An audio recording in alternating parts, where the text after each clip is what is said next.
Hi weavers, welcome to our channel just imagine novels. ఈరోజు మన కథ వంశీ మోహన, ఎపిసోడ్ 32. ఆయన్ని నమ్మినందుకు మా నాన్నని నాకు దూరం చేశాడు. అలాగే నా చెల్లిని నా కంటికి దూరం చేసి ఆడుకున్నాడు. నా తమ్ముడిని చావంచుల దాకా తీసుకెళ్లి నిలబెట్టాడు. ఏం పాపం చేశామని మాకు ఇన్ని బాధలిచ్చాడు అని కోపంగా అడిగింది మోహన. క్రిష్ ఆశ్చర్యంగా చూస్తూ, నువ్వేనా ఇలా మాట్లాడేది అని నవ్వుతూ అడిగాడు క్రిష్. నేనే.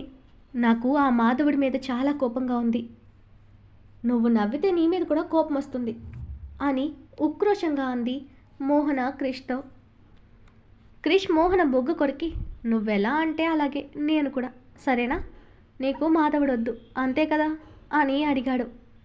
అవునంతే, నా చెల్లిని నాకు ఇచ్చేదాకా ఆయన్ని నమ్మను అన్నది బింకంగా.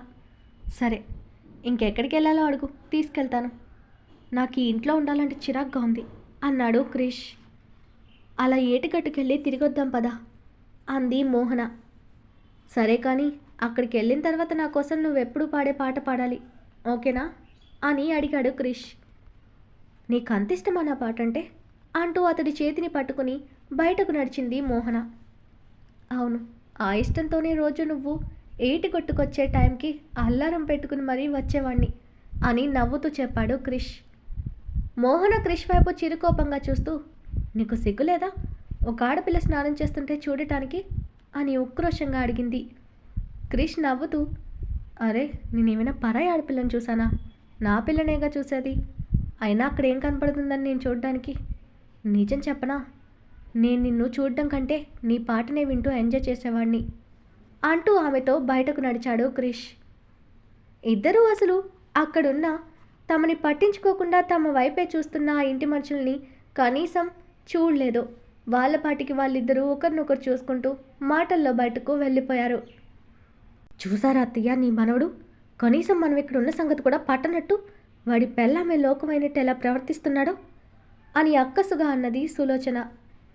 జయంతి పళ్ళు నూరుతూ, రే జనార్దన్, ఆ మోహన బ్రతుకుండగా నీ కొడుకు చెప్పిన మాటను విండు.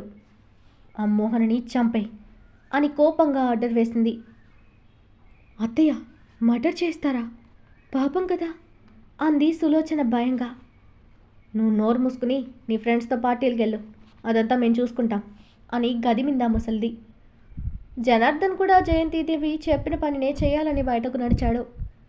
క్రిష్ కార్ డోర్ తీయగా లోపల కూర్చుంది మోహన.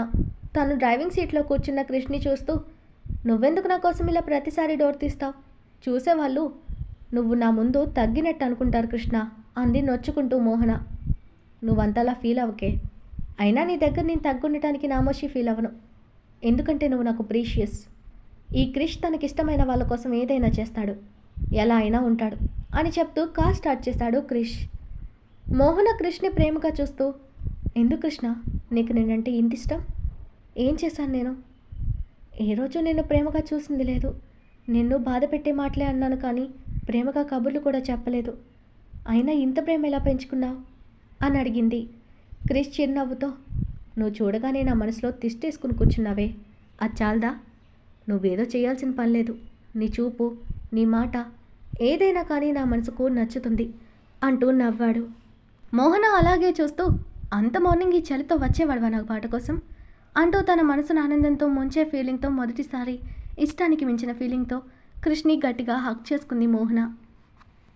ఆమె మనసు తెలిసిన క్రిష్ సంతోషంగా ఆమెని తిరిగి హక్ చేసుకుని తన భార్య ఇన్నాళ్ళకి తన ప్రేమని అందిస్తున్నదని ఆనందం తన మనసును కమ్మేస్తుంటే అలాగే ఉండిపోయాడు. వాళ్ళని దూరం నుండి చూస్తున్న జనార్దన్ మనిషి వీడియో తీసి ఆయనకు సెండ్ చేశాడు. క్రిష్ మోహన ఇద్దరు చెట్టాపట్టాలుగా వేసుకుని ఆ గట్టు మీద నడుస్తూ రేవు దగ్గరకు రాగానే ఆ మర్రి చెట్టును చూసిన క్రిష్ మోహన వైపు చూసి తన చెంప మీద చెయ్యేసుకుని, ఆ రోజు మనం ఫస్ట్ టైం మీట్ అయింది ఇక్కడే కదా, నువ్వు నా చెంప మీద నీ చేత్తో ముద్దు పెట్టావు అంటూ అల్లరిగా కన్ను కొట్టాడు క్రిష్. మోహన ఆ రోజు క్రిష్ తనతో అన్న మాటల్ని తలుచుకుంటూ కోపంగా చూస్తూ, నాకు ఆ రోజు వచ్చిన కోపానికి నేను చంపేయాలనిపించింది తెలుసా, కానీ ఆ కన్నయ్య చూసుకుంటాడని నమ్మి నిన్నొక్క దెబ్బతో వదిలేశాను అనింది. దాంతో క్రిష్ గట్టిగా నవ్వుతూ, నిజంగా ఆ రోజు నేను చూడగానే నాకు వదలాలనిపించలేదు, అందుకే ఆ మాట నాకు తెలియకుండానే ఆత్రంగా నోటికొచ్చింది అడిగేశాను అని మోహనని దగ్గరకు లాక్కుని, ఆ రోజు నువ్వు కొట్టి మంచి పని చేసావు, లేదంటే నేను చేసే మిస్టేక్ ఏంటని నాకు ఎప్పటికీ తెలిసేది కాదు. అప్పటిదాకా నేను ఏదంటే అదే కరెక్ట్ అని వంతపాడిన మనుషుల మధ్య నేను చేసిందే కరెక్ట్ అనే తత్వంతో ఉన్నాను. నువ్వు నన్ను కాదనడంతో నాకు ఈగో హర్ట్ అయి నేను ఎలా అయినా పొందాలని కసిగా నీ వెంట తిరిగాను. కానీ నాకు అప్పుడు తెలియదు కదా, నువ్వు నా కంటికి కాదు నా మనసుకు నచ్చావని. ఎప్పుడు నేను చూసినా నాకు నిన్ను పొందాలనే ఆలోచన రాలేదు, కానీ నిన్ను ఎప్పటికీ నా దగ్గరే పెట్టుకోవాలనిపించేది. దానికి ఏం పేరు పెట్టాలో తెలియక ఏదేదో అనుకుని నా మనసుని స్థిమితపరుచుకునేవాడిని. ఏ రోజైతే నిన్ను వాడు ఎవడో పెళ్లి చేసుకోబోతున్నాడని తెలిసిందో ఆ రోజు నా కంట్లో మొదటిసారి కన్నీళ్ళు వచ్చాయి. ఎలాగైనా నిన్ను నా సొంతం చేసుకుని ఎవరికి కనపడడం దూరం తీసుకోవాలనిపించింది. మీ తాతగారు గుడిలో కలిసి ఓ విషయం చెప్పారు. నా జాతకంలో ఈ సంవత్సరం పెళ్లి జరగకపోతే నాకు ప్రాణగండం ఉందని. కానీ నేను వాటిని నమ్మలేదు. నీకు కూడా అలాంటిదే ఉందని, ఈ 3 నెలల్లో నీ పెళ్లి జరగలేదంటే నీకెప్పటికీ పెళ్లి కాకపోవచ్చు, లేదా నీ ప్రాణానికి హాని కలగొచ్చని, అందుకే నీకు అంత అర్జెంట్గా పెళ్లి చేస్తున్నామని పూజారి గారు చెప్పారు. ఆయన చెప్పేది అబద్ధమని నాకు బలంగా అనిపించి ఆయనపై తిరిగి మరింత ఒత్తిడి చేయగా, నా జాతకం చూసిన ఆయనకి నా గురించి అంతా తెలిసిపోయి నీతో నా పెళ్లి చేయడం ఇష్టం లేకలా చెప్పి మీ నాన్నతో నీ పెళ్లి మనోహర్తో ఖాయం చేశారు. కానీ ఆయన అనుకుంది జరగలేదని నవ్వాడు క్రిష్. నా వెనకింత జరిగిందా అంటూ ఆశ్చర్యపోయిన మోహన, కృష్ణ తాతగారు అలా ఎందుకు ఆలోచించారు అని అనుమానంగా అడిగింది. యాక్చువల్గా ఆయనకి మా గ్రాని గురించి తెలుసుంటుంది, అందుకే నిన్ను వాళ్ళు ఏదైనా చేస్తారనే భయంతో కూడా అలా చేసుండొచ్చు అన్నాడు క్రిష్. కాదు, ఇంకా ఏదో ఉంది కృష్ణ, ఆయన అలా చెయ్యరు. మనకు తెలియంది ఆయనకేదో తెలిసింది, ఏదో ఉంది అనిపిస్తుంది అని ఏదో ఆలోచిస్తూ అంది మోహన. క్రిష్ కూడా ఆలోచిస్తూ మేబీ అయ్యుండొచ్చు, కానీ నాతో అలాగే చెప్పారు ఆయన అన్నాడు క్రిష్. తమ పెళ్లి జరగాక ఆయన్ని కలిసి మాట్లాడే అవకాశం రాలేదు, కానీ ఒక్కసారి కలిసి ఏం జరిగింది, ఎందుకు అలా చేశారు తాతగారని అడగాలనుకుంది మోహన. ఏం ఆలోచిస్తున్నావే అంటూ ఆమె భుజం పైన చెయ్యేసి క్రిష్ అడగగానే తన ఆలోచన నుండి బయటపడి అదే ఆలోచిస్తున్న కృష్ణ, తాతగారు మన దగ్గర ఏదైనా దాచారంటావా అంటూ క్రిష్ వైపు చూసింది మోహన. నాకు ఆ డౌట్ ఉంది, ఇక వెళ్దామా అంటూ క్రిష్ చుట్టూ డౌట్గా చూస్తూ అన్నాడు. సరే పద అంటూ అతడి వెనక 2 అడుగులు వేసిన మోహన, కృష్ణ నాకు ఒకసారి మా ఇంటిని చూడాలని ఉంది, తీసుకెళ్ళవా అని రిక్వెస్ట్ చేసింది. క్రిష్ మోహన వైపు చూసి మనసులో, ఇప్పుడు నువ్వు అక్కడికి వెళ్తే ఆ ఇంటి వాళ్ళకం చూసి బాధపడతావు, నాకు ఒక్కరోజు టైం ఇవ్వు, ఆ ఇంటిని ఇంతకు ముందులా మార్చి నీకు చూపిస్తాను అని అనుకుని, ఇప్పుడు వద్దులే నాకు అర్జెంట్ వర్క్ ఉంది, రేపు ఈవినింగ్ మనం ఆ ఇంటికి వెళ్ళాలి, కావాలంటే అక్కడే నైట్ కూడా ఉందాం అంటూ బుజ్జగిస్తూ చెప్పాడు క్రిష్. సరే అని అయిష్టంగానే తలూపి క్రిష్ వెనక వెళ్ళింది మోహన. క్రిష్ మోహన ఇంటికి చేరేసరికి జయంతిదేవి హాల్లోనే వాళ్ళ కోసం ఎదురు చూస్తూ ఉంది. ఆవిడని చూసి కూడా పట్టనట్టు క్రిష్ లోపలికి వెళ్ళబోతే, పెదబాబు నేను మీకోసమే వెయిట్ చేస్తున్నాను, ఇక్కడ నీతో మాట్లాడాలి అంది గంభీరంగా. క్రిష్ ఆవిడ వైపు ఒకసారి చూసి మోహనతో, నువ్వు మన రూమ్లోకి పద, వస్తాను అంటూ ఆమెని పంపేసి ఆవిడ ముందు పాకెట్లో చేతులు పెట్టుకుని, ఏం మాట్లాడాలి గ్రాని అని సూటిగా అడిగాడు క్రిష్. మోహన వెళ్ళిపోవడంతో ఆవిడ క్రిష్ని చూస్తూ, నువ్వు చేసేది నీకైనా కరెక్ట్ అనిపిస్తుందా? మన వంశం ఏంటి, మన ప్రతిష్ఠ ఏంటని ఆలోచించకుండా ఇలా ఆవిడ్ని చేసుకున్నదే కాక ఊరంతా తిప్పి మన పరువును తీస్తున్నావా పెద్దబాబు అని ఆక్రోశంగా అడిగింది జయంతిదేవి. క్రిష్ ఆవిడ వైపు విచిత్రంగా చూసి, మీకు ఈ కులపిచ్చి పరువు ప్రతిష్ఠ అనే పిచ్చి పోదా జన్మలో, అయినా మనిషిని చూడకుండా ఈ కులం పట్టుకుని వేలాడతావేంటి గ్రాని? నేను సూటిగా ఒకటి అడుగుతాను, నిజం చెప్పు. నాలాంటి తిరిగిపోతు మనవడు, నా బాబాయ్ కొడుకు లాంటి రోగులని చూసి కూడా నీకు ఈ కులాలు మతాల పిచ్చి ఉందంటే ఏమనాలి? తనతో పోలిస్తే నాకున్న చెడు అలవాట్లకి తన కాల గోటికి కూడా సరిపోను నేను. డబ్బంటావా? ఈరోజు మన దగ్గర ఉంటుంది, రేపు మరొకరి దగ్గర ఉంటుంది, ఇదేం శాశ్వతం కాదు. కానీ మీలాంటి వాళ్ళు మాత్రం ఏదో మీరే ఈ భూమి మీద గొప్ప అయినట్టు, మీ కింద అందరూ ఉన్నట్టు భ్రమలో బ్రతికేస్తున్నారు. మనకున్న గుణగణాలు చూస్తే అందరికంటే మనమే కింద స్థాయిలో ఉంటామని తెలుసుకోగ్రాని. ఇంకోసారి నా దగ్గర ఎక్కువ తక్కువ మాటలు మాట్లాడుకో అని సీరియస్గా చెప్పాడు క్రిష్. క్రిష్ చెప్పే ఒక్కో మాట జయంతిదేవికి నోటి మాట పడిపోయింది. ఏమని తనని సమర్థించాలో తెలియక మౌనం వహించింది. ఆవిడ వైపు చూసి క్రిష్ నవ్వి, ఎక్కడైనా సరిగ్గా ఆలోచించుకురాని అంటూ తన రూమ్ వైపు వెళ్తున్న వాడు ఆగి, అన్నట్టు నీ కొడుకు, అదే నా పుట్టుకకు కారణమైన వాడు నా భార్యను చంపడానికి ఎవరినో పెట్టాడంట, అతడికి చెప్పండి ఈ క్రిష్ ఉండగా నా భార్య కాలి మీద ఉన్న దుమ్ముని కూడా తాకలేడని అంటూ హెచ్చరించి వెళ్ళిపోయాడు క్రిష్. క్రిష్ చెప్పిన మాటకి ఆవిడికి దిమ్మ తిరిగి చలనం లేనట్టు నిలబడిపోయింది. అంటే తమ పథకం క్రిష్ పసిగట్టేశాడా? వాళ్ళు క్రిష్ చేతికి చిక్కారా అని టెన్షన్ పడుతూ చెమటలు తుడుచుకుని తన ఫోన్ తీసుకుని జనార్దన్కి ఫోన్ చేసింది జయంతి. కొడుకు ఫోన్ ఎత్తగానే జనార్దన్ మన మనుషులు ఎక్కడున్నారో కనుక్కో అంది కంగారుగా. ఏమైంది? ఎందుకమ్మా మీ మాటల్లో భయం కనబడుతుంది అని డౌట్గా అడిగాడు జనార్దన్. అదంతా తర్వాత, ముందు చెప్పింది చెయ్యి అంటూ ఫోన్ కట్ చేసింది ఆవిడ. జనార్దన్ తను మోహన కోసం పెట్టిన మనుషులకు ఫోన్ చేయగా వాళ్ళు ఎవరూ ఫోన్ లిఫ్ట్ చేయలేదు. వెంటనే తల్లికి ఫోన్ చేసి అసలేం జరిగిందమ్మా, మన వాళ్ళెవరూ ఫోన్ తీయడం లేదు అన్నాడు. జయంతి భయంగా నీ కొడుకులు వాళ్ళని అంతం చేసే ఉంటాడు అంటూ ఇందాక క్రిష్ చెప్పింది జనార్దన్తో చెప్పింది జయంతి. జనార్దన్ షాక్ అవుతూ వాడికెలా తెలిసింది అనుకుని భయంగా ఫోన్ కట్ చేసి అప్పటికప్పుడు తన ఊరొదిలి సిటీకి వెళ్ళిపోయాడు.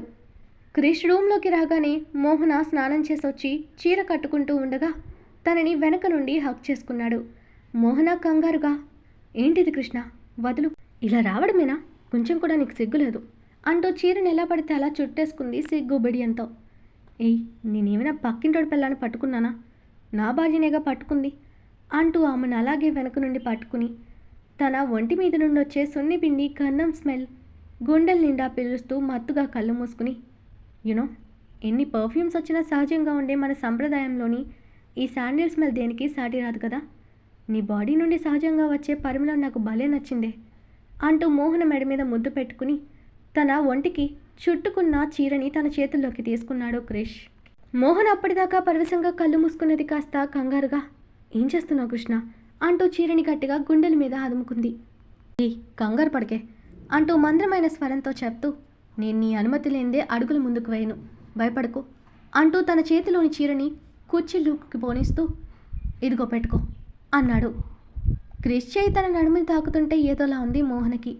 అతడి చేతి నుండి కుర్చీలు తీసుకుని దోపుకుని చీరని సరిచేసుకున్న మోహన ముందుకు తిరిగి అతన్ని గట్టిగా హక్ చేసుకుంది. తన చెలందిస్తున్న అనుకోని వరానికి క్రిష్ హ్యాపీగా మోహనని గట్టిగా హత్తుకుని ఆమె నుదుటి మీద ముద్దు పెట్టాడు. అతడి ఎదుగు ఆమె వెచ్చని కన్నీటి తడి తగలగానే క్రిష్ కంగారుగా మోహన గడ్డం పట్టి పైకెత్తి ఏయ్, ఎందుకే ఏడుస్తున్నావు, ఏమైంది అని టెన్షన్గా అడిగాడు. మోహన బాధగా క్రిష్ రెండు చేతుల్ని తన చెంపల మీద పెట్టుకుని నీకే సుఖం సంతోషం ఇవ్వని నా మీద ఇంతలా ప్రేమ కురిపించే నేను చూస్తూ నీకు నేను తగిన భార్యని కాదేమో అని గిల్టీ కలుగుతుంది కృష్ణ.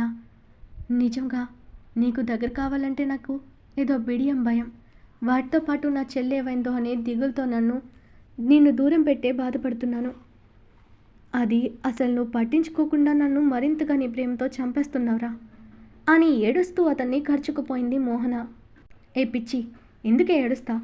నేను అడిగానా నువ్వు నాకు కావాలని? లేదు కదా. అసలు నువ్వు నా పక్కనుంటే నాకు మరొక థాట్ రాదు. నువ్వు నన్ను ఇలా హక్ చేసుకుంటే చాలు నాకు ప్రపంచంలోని ప్రశాంతతంతా నా మనసుకు అందిన భావన కలుగుతుంది.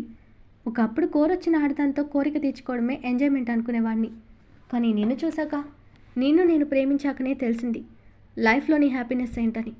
శారీరకంగా పొందే సుఖం కంటే వేల రెట్లు మన మనసుకు నచ్చిన మనిషి దగ్గరగుంటే కలుగుతుందని నీ కౌగిల్లోనే తెలిసింది.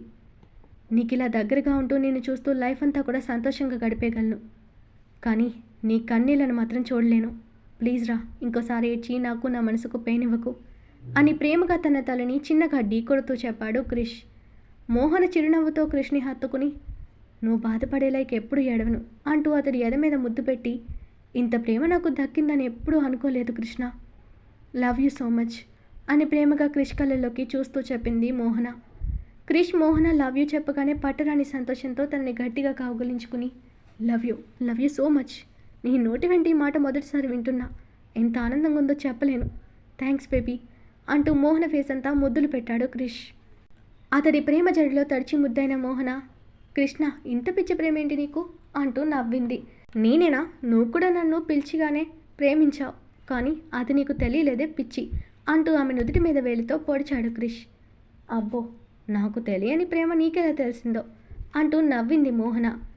ఎలానో చెప్పనా అంటూ కొంటగా నవ్వి నేనంటే నీకు ఒక రకమైన కోపం, ఎందుకంటే చూడగానే నిన్ను మనీతో కొనాలని చూశానని, రైట్ అని అతను అడగగానే అవునని తలూపింది మోహన. ఆ తర్వాత మీ ఊరి వాళ్ళు నిన్ను నాతో ముడివేసి నీ క్యారెక్టర్ని చులకం చేశారని మరో కోపం చేరింది. ఆ టైంలోనే మీ నాన్నగారు చనిపోవడం, మీ ఇంటికొచ్చి వాళ్ళు పిచ్చి పిచ్చిగా వాగడంతో ఆ కోపం ఇంకాస్త పెరిగి నేను కనపడితే చూపులతోనే మర్డర్ చేసేదానివి అవునా అని నవ్వుతూ అడిగాడు క్రిష్. మోహన కాస్త ఫీల్ అయి అవును అంది.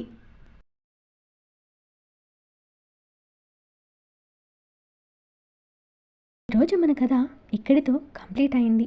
ఈ స్టోరీ మీకు నచ్చినట్టయితే ప్లీజ్ స్టోరీని లైక్ చేసి కామెంట్ రూపంలో మీ అభిప్రాయాన్ని తెలియచేయండి. అలాగే ఛానల్ని సబ్స్క్రైబ్ చేసుకుని షేర్ చేసి మాకు సపోర్ట్ చేయండి. నెక్స్ట్ అప్డేట్తో మళ్ళీ కలుద్దాం. అంతవరకు బాయ్.